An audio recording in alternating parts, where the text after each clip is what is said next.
Yo, what's up mga bossing? Magandang hapon sa inyo. Mga boss, meron lang kaming i-share sa inyo dito sa ating na-encounter na Chevrolet Spin, no?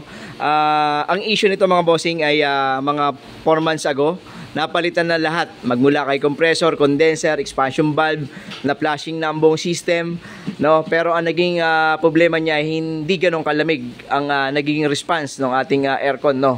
So ngayon, syempre, ang unang gagawin, kung sino nagkabit, saan pinagawa, doon ibabalik, tama?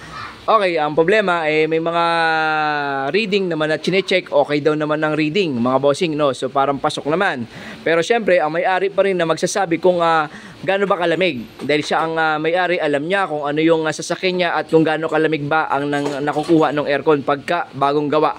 Okay, so sa madalit sabi, hindi komportable yung ating kliyente, kaya naganap siya ng pwedeng mapag-check-upan, no? So, napunta sa atin mga bossing at share na rin lang namin sa inyo dahil baka ma-encounter nyo o kahit na yung ating mga ibang technician ma-encounter to, medyo makakuha ng konting idea mga bossing.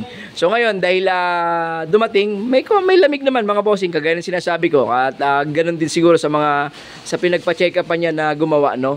So, may lamig naman pero hindi nga ganun katindi ang lamig pagdating sa tanghali. So pagka ganong mga senaryo ng mga bossing ay talagang high pressure ang nagiging issue. Sinong may mga dahilan? Mga boss, hindi rin original yun na ikabit, no? Para may konting basihan lang tayo. Hindi original. So sa madalit sabi, mga replacement o yung aftermarket natin ng mga piyesa na ikabit. So high pressure ang isang pangunahing problema pagdating sa tanghali na hindi nagkakaroon ng magandang response ng lamig. Ngayon, ang in-offer namin, i-pull out ulit kahit mga bago yung piyesa, i-pull out ulit para ma-detect namin isa-isa kung ano ba nangyari at kung black oil ba yung ating langis na nasa system. No, pero nung natanggal namin yung condenser niya mga bossing, share lang namin sa inyo, baka makatulong kung sakali. Nangyayari to pag replacement ng mga piyesa. Ito condenser niya mga bossing, nung naibaba namin, tiningnan namin dahil nga mataas ang high side kanina, tapos nagwa-wild yung ating gauge. Hindi natin nakuhaan dahil wala naman sana akong ibang i-share dito, pero dahil nga nakita namin yung ating condenser ay sumabog yung desiccant bag sa loob.